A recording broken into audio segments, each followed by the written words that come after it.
Thanks.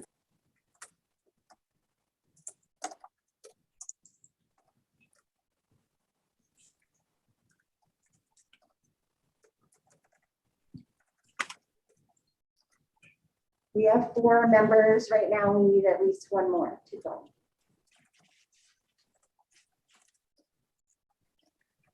Thanks, Rhonda.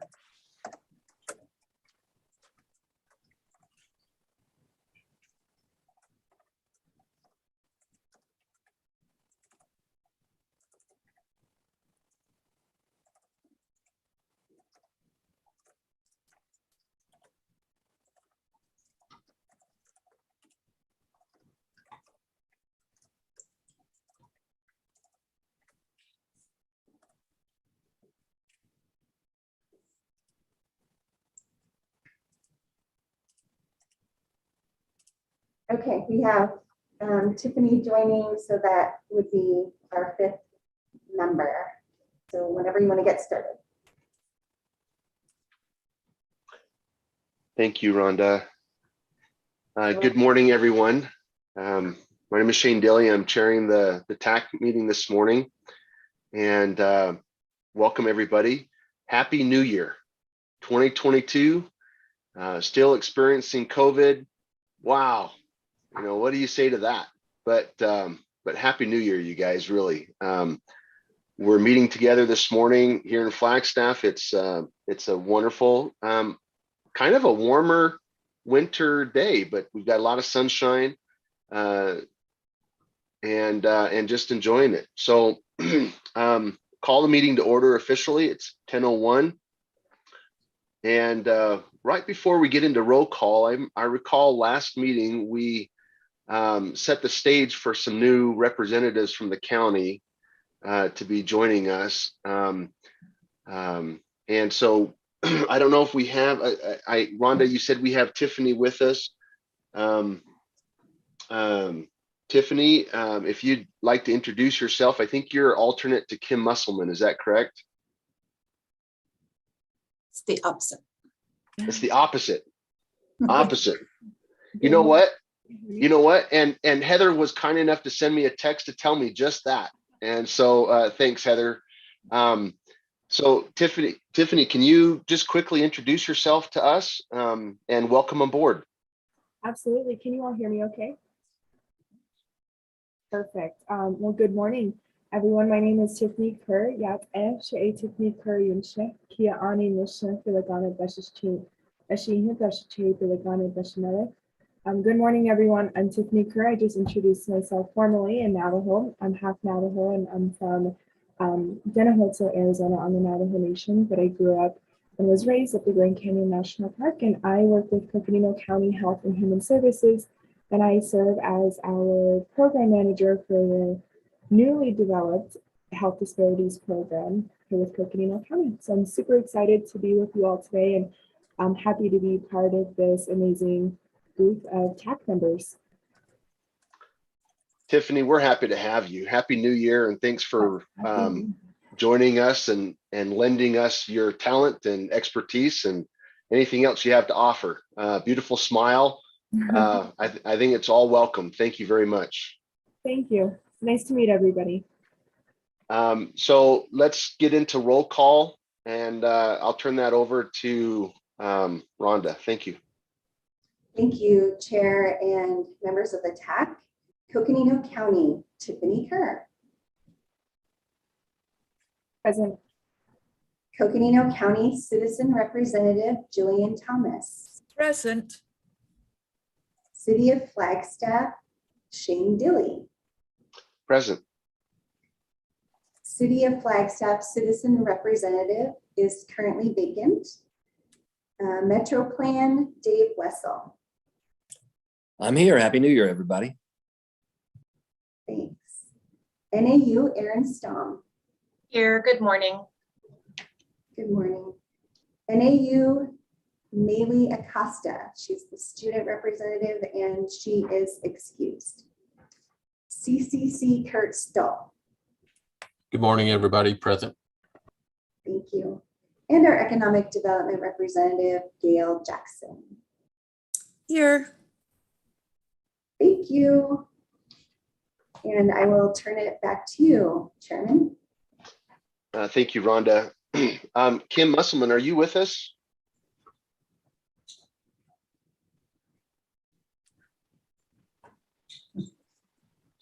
Good morning. Yes, I am. I apologize. I'm in transit between meetings, so I will not, I don't think I'm going to be able to get on camera, so I apologize, but I am with you.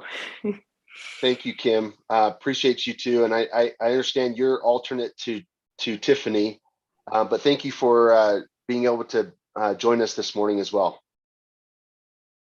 Thank you. Yes, and I am very happy that we can be a part of this board and representation, so thank you very much. Thank you, Kim. Happy to have you. All right, with that, we'll move into, it looks like a pretty straightforward agenda this morning.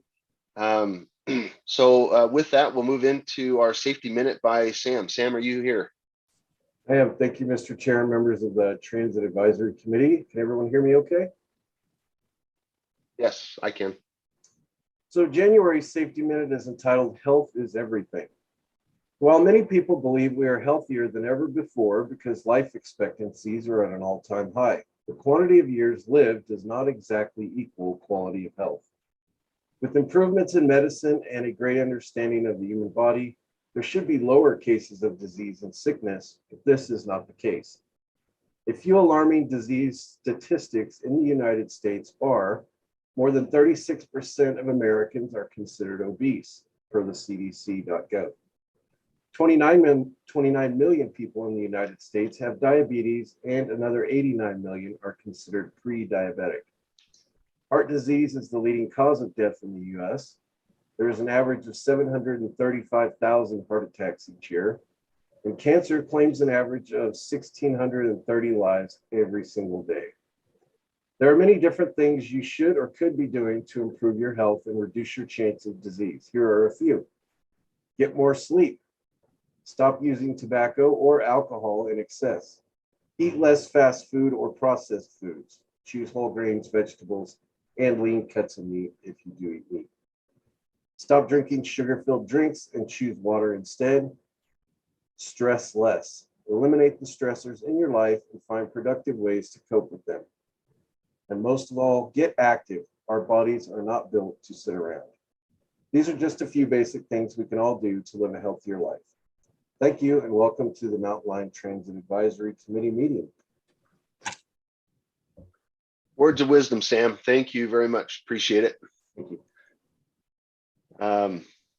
We'll move into the approval of TAC minutes from November 4th, 2021, last year. Kind of fun to say that. I don't know how we got so quickly into 2022, but here we are. So do I have, are there any questions about the minutes? If not, I'm looking for a motion to approve. Good morning, it's Erin. I make a motion to approve. Thank you, Erin. Do we have a second? Well, I'll second that. Thank you, Erin. We have a motion and a second for approval. All in favor, say aye. Aye. Aye. Aye. Aye. Any opposed? All right, looks like we got it. Thank you very much. Review of the draft board business agenda. So we'll move into discussion items.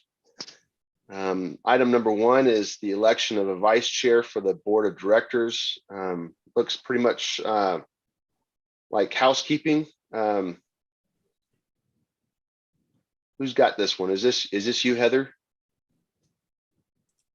Yeah, I can just briefly speak to the TAC doesn't need to actually consider this. It will be considered by the board as they need to elect a new vice chair.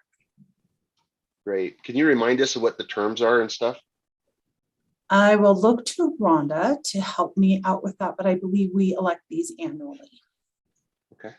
That's correct. Due to the new rules of procedure that were adopted in March of 2020, the election of the vice chair needs to take into consideration that they will move into the chair position the following year. So it's actually a 2-year commitment. serving as the vice chair 1 year or a partial year, and then the chair position the second year. Thank you. Thank you. Any questions for either Heather or Rhonda from the TAC on this? Thanks. Again, it looks pretty much just housekeeping, but thanks for keeping us in the know about it. The next item is update user fees and adopt fare capping. This is kind of a phase 2 of the fare plan. If I understand that correctly, we've had a consultant on board that did some work for us initially. We've moved through the first implementation steps of those recommendations, and it looks like, Heather, you guys are now ready to move into the second phase of this, which includes this capping, fare capping. So I'll turn it over to you for presentation. Thank you. Great, thank you. Good morning, members of the Transit Advisory Committee meeting.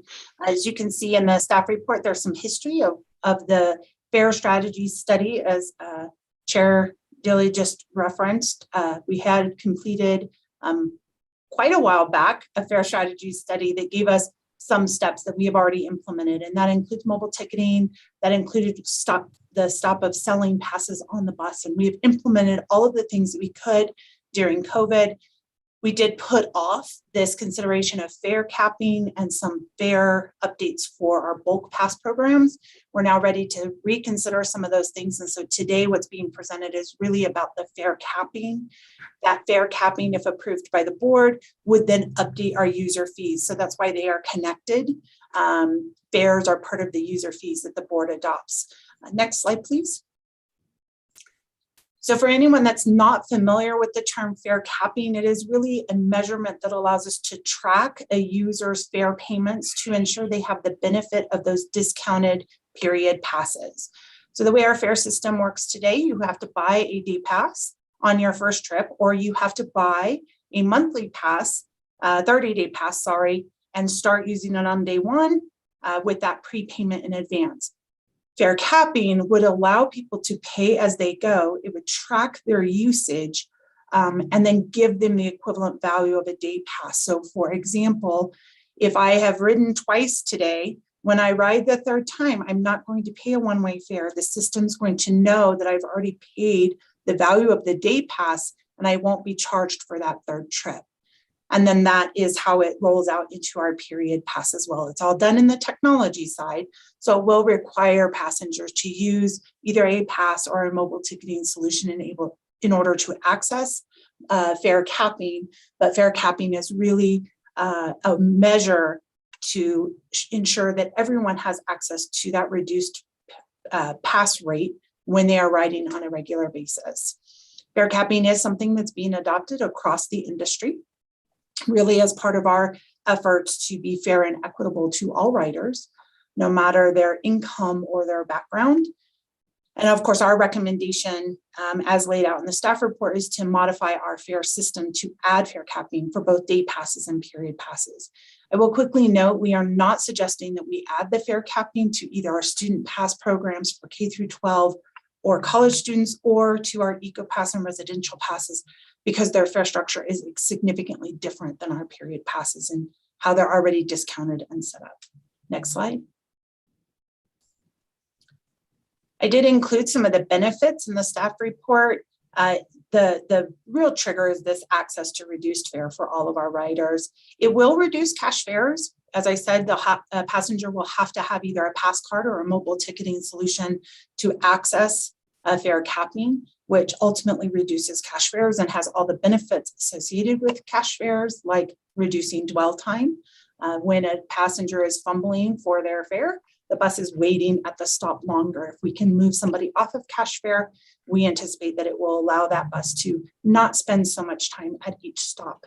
It also reduces the cost of collecting, counting, and depositing cash. And then we have the potential increase of about 3%, and this is a rough number, in passenger trips. So that's about 30,000 new passenger trips as established by the consultant, LTK. while we're in this period of restoring ridership, every measure that we can to attract riders back to our system, we feel it is important. There is an impact to the decision to fare capping. Obviously, right now, if somebody rides 3 times in one day, we get $1.25 for every one of those trips potentially. With fare capping, it converts them to a day pass automatically for that 3rd trip. And so we have a loss of fares on that 3rd trip. And then that would roll out into the period passes. Through this study, we did estimate that it's about 6.8% that we would lose in fares, which is about $50,000. Next slide.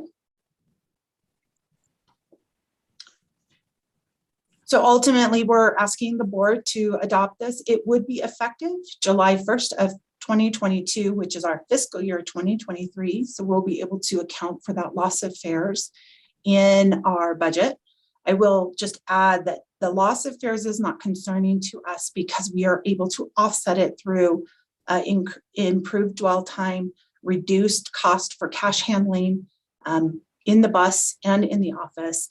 And long-term, if we can reduce dwell time, we could actually prioritize service differently. And maybe this is a big stretch, but maybe somewhere down the road, even re-time routes so that we have less buses needed to accomplish the frequency desired.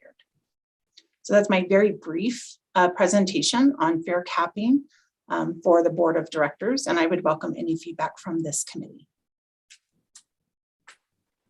Committee members, are there any questions for Heather on this presentation?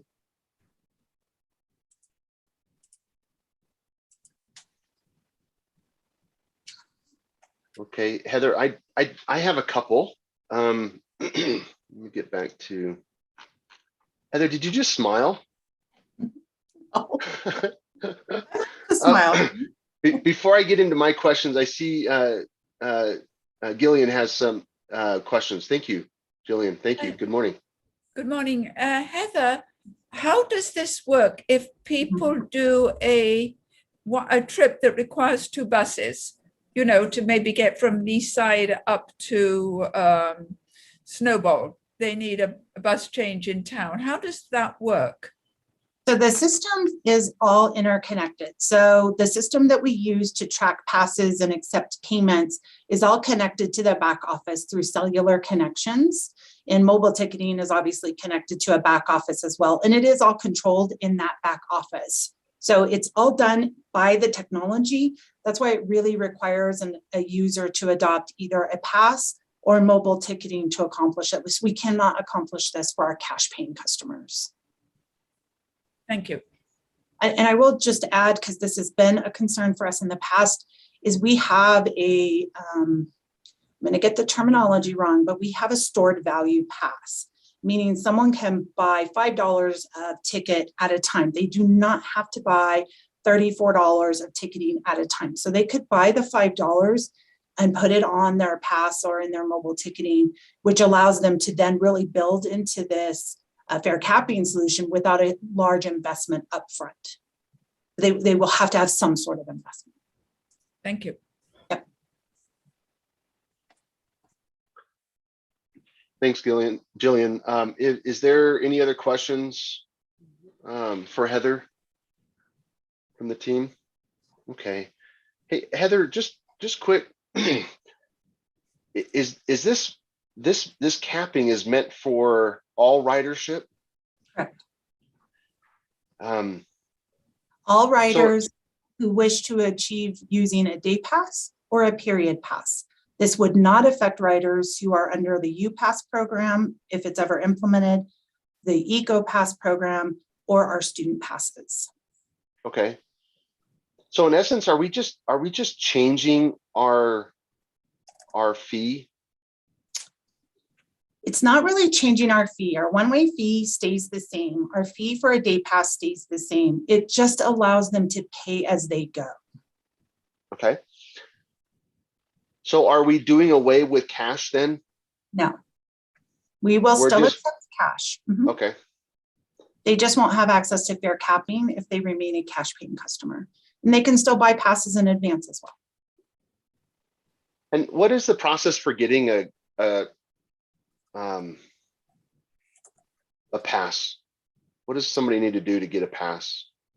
So I'll break those down into two categories. So we have a day pass program. You can buy that day pass here in our office. You can buy that day pass on the vehicles. And then we also work with various human service agencies in the community to sell them in bulk day passes that they distribute through their case management system. The period passes, which is really a 30-day pass, can be purchased again in our office. It can also be purchased online through the mobile ticketing app, I believe. And then we have several locations throughout the city, like the libraries and Safeway, where someone can buy a preloaded 30-day pass. Once they have the pass in hand, they can actually reload that pass online. Okay. Okay.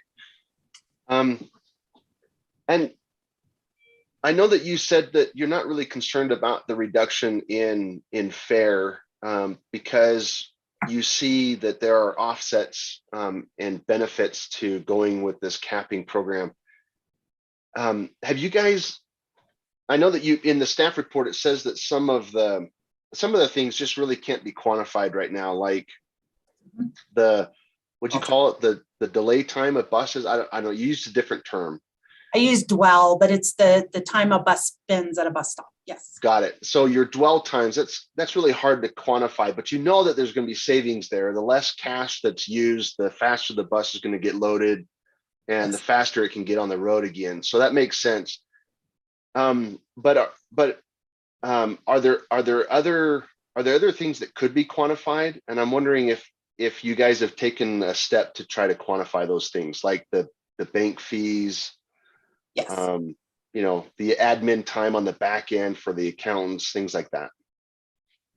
Yes, we have attempted to quantify those things. Our bank fees depend 100% on the amount of cash we deposit, as do the credit card fees for credit card processing. So those are likely a trade-off, right? So I pay less to transport the cash, but I pay more in credit card fees, although the rates are not exactly the same. Where we are going to see a reduction is the amount of time we have staff spending managing the cash in our building. And we have worked really hard to reduce the number of accounting staff members we have now. We've been using a temp to do this for the last several years. That would allow us to reduce that demand and change how our existing staff supports that function. So it just allows our staff to be more efficient. It's not a salary or a position savings because we don't have one person dedicated to it, but it is a cost savings. So we have really worked through what are those things that we are going to save. I think from our perspective, even if we don't save the $50,000 that we're anticipating to lose in revenue, we feel that fare capping is an important function of equitable access to reduced fares across our community. Thank you, Heather, and I applaud the effort. I agree. This is definitely a good direction to go in, and our most vulnerable population are likely the ones that lean most heavily on the transit system today. And I see the capping program to be very favorable to that portion of our population. So I really applaud the effort. Thank you. One more question. Does the adoption of the capping program increase the potential for collection issues down the road? I'm not sure. It's just a thought that I had, and I wanted to get it on the table. If they're not having to pay for it up front, is there a potential that they benefit from it but don't pay for it all? I guess I'm curious. Thanks. So we don't feel like that will be a challenge because we're not deferring when they pay for it. We're allowing them to pay as they ride. So for example, if they ride 3 times today and receive the benefit of a day pass, they have now paid $2.50. And so they do that for the next 15 days. At some point in that 15 days, we're going to stop collecting the fee for the day pass because they've paid the equivalent of the 30-day period pass. So the remainder of their trips from that day 1 through 30 days is going to be paid for by the payments they made in those first 15 days. So we're not deferring their payment, we're just calculating it as they go. We're taking deposits, if you will, as they go to the equivalent value that would have been required on day one.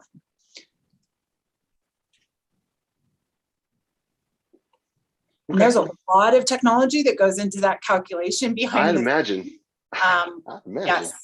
And I'm deferring to the experts that do our fair technology to really make sure the math works correctly, to ensure that we are calculating those 30 days appropriately.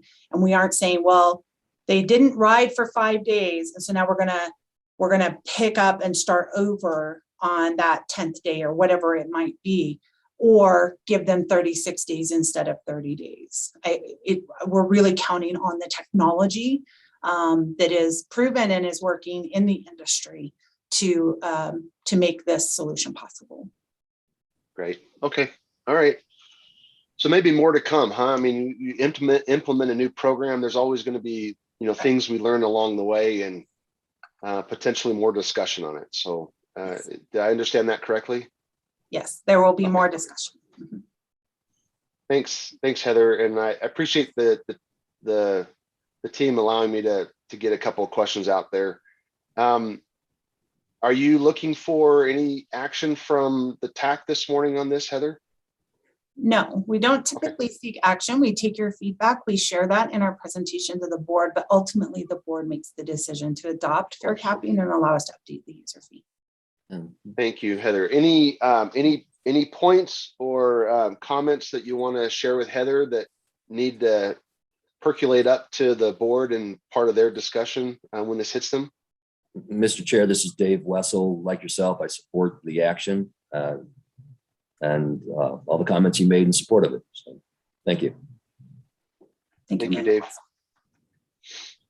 Okay. Hearing nothing else, Kate, I think we'll turn it over to you for some updates on state funding. Yes, thank you so much. If you could advance one more slide, Rhonda. Kate Morley, Deputy General Manager at Mountain Line. So a strategic initiative, part of our strategic plan for several years has been to diversify our funding sources here at Mountain Line. And a big one that's been on our radar is state funding. That comes up a lot because most states across the country do contribute funding to transit, but Arizona is one of 5 states that don't do it. And really, some of those other 5 states do contribute just in some non-traditional ways. So very much a gap in Arizona where you see other transit systems able to leverage what is local match to federal funding that is available. So we've decided to make an attempt, and we work with ASTA, the State Transit Association, on legislative issues. And we've talked to them for several years about trying to approach the state for something. And really, as a larger collaborative, the other agencies aren't ready to pursue something at the state level. But we still wanted to honor that strategic plan initiative, and so decided we would attempt some state funding on our own. And with that, have hired a legislative liaison at the state level for us. Some of the feedback from our legislative liaison is that really ongoing operating costs are a very difficult discussion, but one-time capital costs could be quite palatable for a variety of political reasons at the state right now regarding transportation funding at the Maricopa Association of Governments, and also just having a surplus in the state budget this year. And so we've talked a lot about our variety of capital project needs, and we do have a gap in funding that's just been identified on the DCC, some updated cost estimates with escalating construction costs across the country. We're experiencing that too. And so have decided that there's a really potential need on the DCC that could be really well met by state funding. So next slide. So working with our legislative liaison, the Cruise Group, who we procured, we are seeking a $6 million appropriation through a bill sponsored by Representative Blackman. Heather and I have been down to the Capitol and done a bunch of Zoom meetings, and it's being met with great reception. You can see a list of representatives we've met with so far, all supportive of the bill. We haven't run into anyone not supportive of the bill. And we've added a couple more names to this list as of yesterday afternoon as well, and still getting great reception. We're focusing on representatives of both the Transportation Committee and the Appropriations Committee as the places where the bill will be introduced and first heard. And then most likely the rest of the bodies will defer to those committees on whether or not a bill would move forward out of there. So we're very excited to have the support of Representative Blackman, who is very positive and had no concerns and was happy to sponsor the bill on our behalf. And that gives us some really good chances down at the legislature this year for being successful in this ask to have his support. Next slide. So we've worked on and we've put together some materials, of course, for outreach, and we're working on some talking points as well. And so as we finalize these, we'll get them out to our partners so that as you all are also at the state, you could represent the project on our behalf as well, or speak positively about it, remind people that the bill is out there. We're waiting on a bill number and then can get some information out to others. Additionally, since the staff report was written is when Representative Blackman has decided he would sponsor this bill for us. So when we go to the board, we will ask the board to sign a thank you letter to Representative Blackman for doing that. So an extra ask at the board that's not here in front of the TAC today. And with that, that is my very brief presentation. I'm happy to answer any questions, and Heather can chime in on anything with me as well.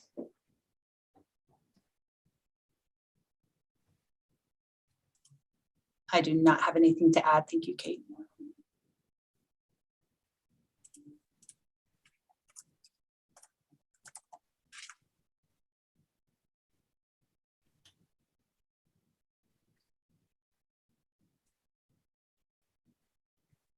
Okay.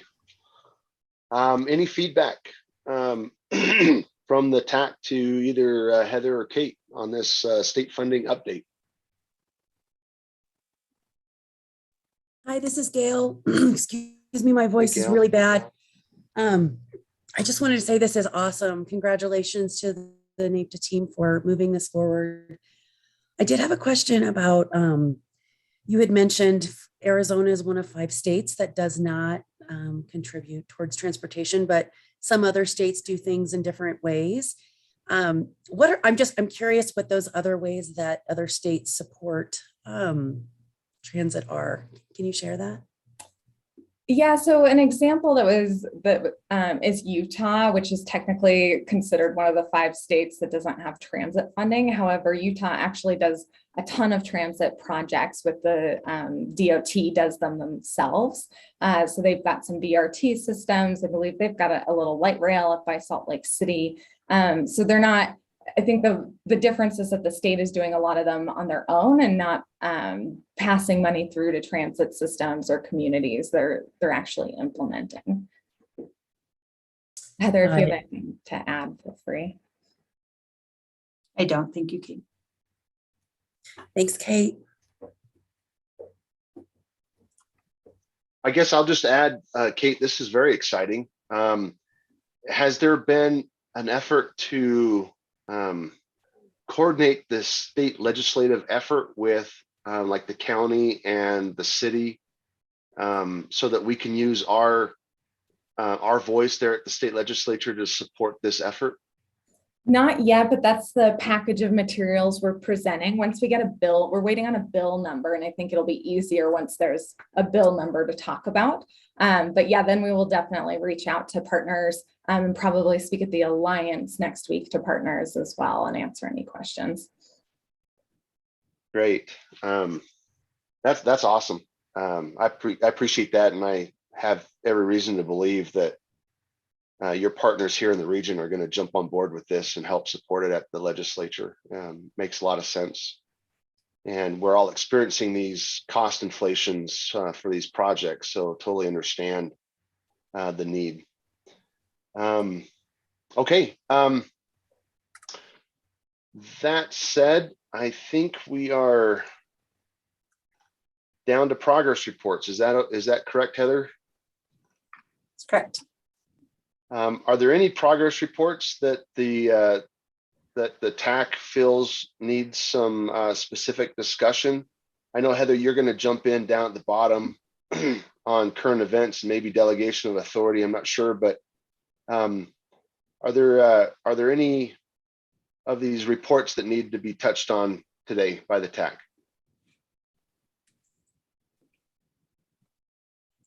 We've got the 2023 meeting dates, bus rapid transit grant update, general consulting service contract update, Milton and US 180 corridor master plan update, and then the two from Heather, delegation of authority and summary of current events. Hearing nothing from the group, I was wondering, Kate, if you could just provide us a quick summary of this Milton and US 180 corridor master plan update.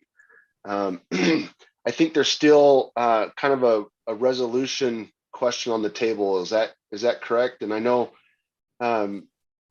Member Wessel is here with us and perhaps part of those ongoing discussions with ADOT, but maybe we can get a quick update from you on where at least Mountain Line sits in that effort. Thanks. Yeah, absolutely. So the Milton corridor and 180 master plans have both kind of slowed down a little bit, I'd say, over the last 4 to 6 months due to the project manager at ADOT leaving ADOT. And I think, you know how that goes when staff turnover. But there, as he left, there was one escalation issue, and that's a process that ADOT uses when partners can't agree on something. They have a very defined process of, the planner level group gets together and decide, and then the managers get together. And if they can't decide, it goes up to the higher levels. And so an issue has been escalated regarding crossings. And what happened is the planning partners spent a lot of time developing a wide variety of evaluation criteria that include everything from equity and travel time to climate action and bike and ped comfort and safety. And when you put these pedestrian crossings into this holistic evaluation criteria, they come out as recommended. So they're crossings on Milton and 180. On 180, they are located adjacent to bus stops, which is fantastic. So something that Mountain Line supports. So at Mead, we have a bus stop, but it's really hard for people to get across the road. Those kinds of improvements. There's a recommendation for a pedestrian crossing at the DCC, which would obviously be really valuable to community members in La Plaza Vieja to access the DCC. However, there's this is a planning level effort. And we know that when these crossings go through the technical process for actual implementation, there's a high likelihood they won't meet the thresholds to be approved. So there's a variety of criteria that have to be met, a warrants process, ensuring that you don't slow traffic down too much. And it's highly likely that while the plan says we want all these crossings, that if we go to try to implement them, we will be denied the ability to implement them. Mountain Line has historically tried to implement some of these, and they haven't been allowed in the technical process. And that's how we know that they likely won't make it through that process. So there's this conflict where the plan says we're going to do something, but we know it's not going to happen. And that doesn't feel very transparent to the public. It looks like we're going to do all these great things, but we know we can't get there. So trying to escalate how to resolve that issue. And from our perspective here at Mountain Line, we don't think the right answer is to then remove them from the plan, because we do believe they're recommended. We do want them to happen. We would like to see something resolved on the technical side, or at least for the plan to acknowledge the problem so that the public doesn't have a plan that sees a bunch of crossings, think it's fantastic, and then that the crossings can never actually happen. So the ideal solution would be that we could get waivers from some of these technical processes to allow the crossings, but at a minimum, we at least want to be transparent about the conflict. We don't want to remove them from the plan because of the conflict. We do want them to stay in there. So that's the last major remaining item. I think overall, we're happy with where the cross sections are. They're not perfect by any means, but they're definitely an improvement to what's there. And we think that there's a lot of opportunities. So that's my quick summary, but happy to let Dave jump in with anything else. Yeah, thank you, Kate. Just to add that ADOT came up with some language to speak to this crosswalk escalation issue that would be included in the plan. And Kate and Miles Milebeck and I sent a revision back, and I don't know where that currently stands, but should that be signed off on, or when the final language is done, the plan will be effectively done, and I expect we'll come back, at least to our board at Metro Plan, with a kind of a summary report. And we may take some action on actually endorsing or adopting the plan. I don't know at this point. And the last thing I'll add is Council Member Shimoni had a meeting yesterday with some people from Portland, and there were some pretty innovative things that have been bubbling up through the industry that they are implementing and have implemented for a while, that may provide us with some fodder for looking at these technical processes, both within the region and perhaps at ADOT. So there is a possibility for change and some work being done out in the industry that could be the basis for that. So thank you. Thanks, Dave. Thanks, Kate. So from the 2 years perspectives, is escalation complete? No, it's not complete. We, ADOT drafted some language. We sent, both Mountain Line and Metro Plan sent some very similar edits back, and then we haven't heard responses. I'm not sure the city had weighed in on an official response to it yet, nor had NAU. So it's still out there. Okay. And, is it that the ADOT doesn't support the planning side of this?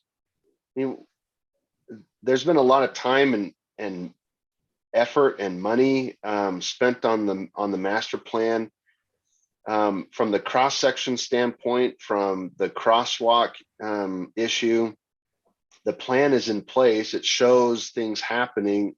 Eventually, at some point down the road, is ADOT just kind of divorcing themselves from the reality of this? Where's ADOT's perspective here? If they have things in the plan that they themselves would never agree to, how are they kind of digesting it all? Thanks.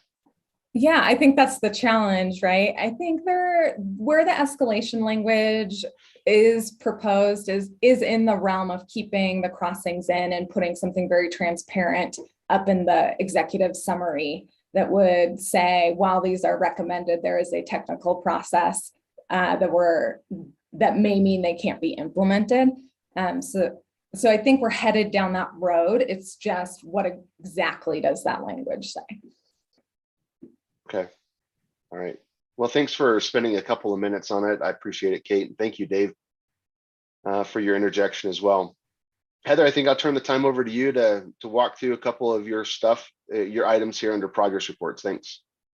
Sure, of course. Thank you for that. I don't have anything on the delegation of authority, but of course, if there's questions, I'd be happy to answer them.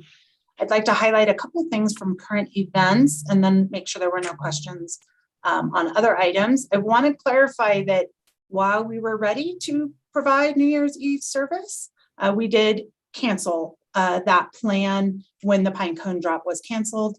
We were able to get that information out to riders in advance, and I don't think we saw anyone asking at the last minute where the bus was.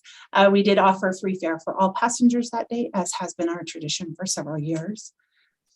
Mountain Express, the service that serves Arizona Snowball, we did launch that in late December, and we'll have some ridership numbers probably in February.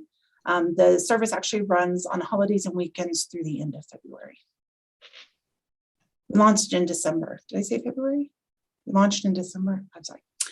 OSHA has come out with a ETS emergency.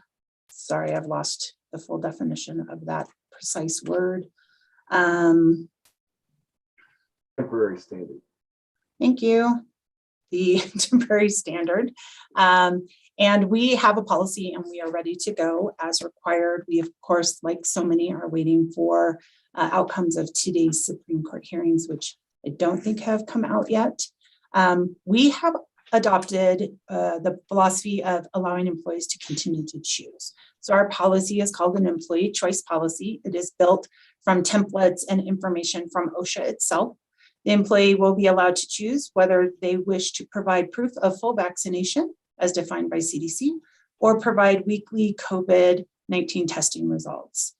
Additionally, anyone who opts out of providing proof of vaccination, there will be face covering requirements that will exceed the current transit requirements as established by the Transportation Security Administration.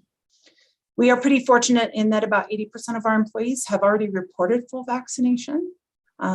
So we feel good about where that number is based on what we're hearing from some of our partner agencies. And we're going to give our employees roughly 30 days to be compliant with the requirements of this policy. Again, we haven't rolled the policy out. We hope to roll it out on Monday, if so required by OSHA. Of course, findings in the Supreme Court today could change that objective. And then I wanted to share a couple staffing things. We currently we graduated our last 4 students. The students we talked about in November have graduated from our training program, are now behind the wheel. We had 3 more students go through our training program, and we have 5 in the training program right now. With those graduates of this current 5 class, we will be fully staffed for our operational needs. If you'll recall, that has been 2 years in the making, and we're very excited to be fully staffed with really some great additions to our team. So I'm very pleased to report that. Wanted to share that we welcomed a new associate transit planner, Brody Smith. I don't think he's on the line today, but he did start with us in December, and we're very excited to have him. That position has also been vacant for several years, and we're excited to bring his expertise into our data world, especially to help us continue to provide great reports and data on performance measures. I did list several anniversaries in the current events report, and you'll see there they range in how long employees have been here. Jed Davis has been here 9 years. He is our trainer. And he is key in getting these staff members trained and operating behind the vehicle out on the roads, and we so appreciate everything he does. There are several employees here that with 1-year anniversaries. Greg Mokta started out as a temporary hire for us in our maintenance division and has been now with us a year, but was recently promoted into a permanent position. And then, of course, I'll recognize, because Kate is here, Kate had her 6th anniversary with Mountain Line. Kate has served in several roles and is currently serving excellently in the Deputy General Manager position. And we certainly would not be successful with so many of our strategies without her. So I'd like to recognize all of our staff and their anniversaries and express appreciation for them. I didn't cover them all, but they are in the report.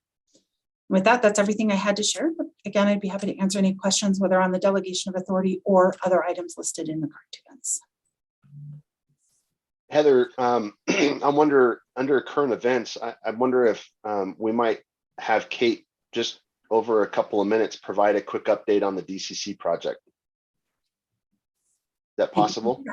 I think we can do that. It is possible. So the Downtown Connection Center project, we're very excited. We got the conditional use permit in early December, and we also got the council approval for the parking reduction. So very grateful to our partners at the city for helping us through all those processes. We have submitted our site plan to the city for review. It's been kicked back because we're missing a couple items. So the consulting team is working on getting those additional items over so there can be a more substantive review. In the meantime, we continue to work with FTA on the NEPA process. There is, we've been working through an issue where related to the phasing of the project with NEPA.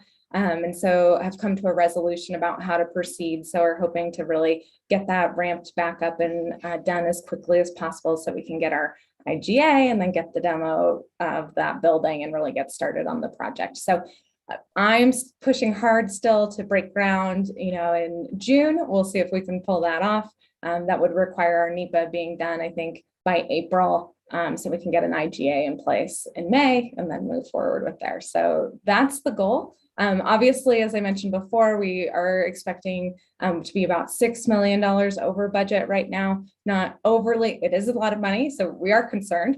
We believe we have potential solutions in place. One, that the state funding is looking really good, but two, the new appropriations bill does have additional money for Mountain Line in it. There's a plus up for transit. So we are anticipating more funding. We would prefer to use that funding in other ways, but could put it towards this project if we had to. So and obviously as we continue to design, we'll try to find ways to value engineer costs back down. That's my update. Thank you, Kate. And regarding the DCC project, I sent you a quick Teams message. If you could respond, that'd be great. I think this is a great update. I wonder if in your board meeting you would be kind enough to also include a little bit of an update on the DCC project as well. I think timing wise, it makes a lot of sense. We got through the holidays. I think we had a cancellation of some meetings in December, if I'm not mistaken. And it's probably just good timing to provide a little bit of an update and on the DCC project, if that input makes sense to you guys.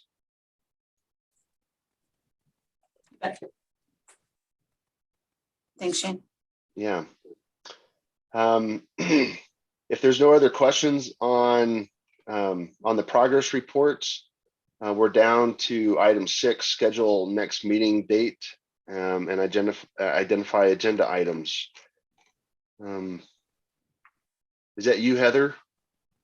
Yeah, there's actually a list on the very last page of your packet with some proposed items. We don't need to go over them per se, but if you have interest in something that is not included, please let us know so that we can get that on our agenda. We will in February, kick off the multiple budget meetings. And in February, we will start our budget 2023 conversation with staffing plan and our strategies for wages and benefits. And then you can see some of the other items here. January will be a longer item meeting with several discussion items and opportunities for input.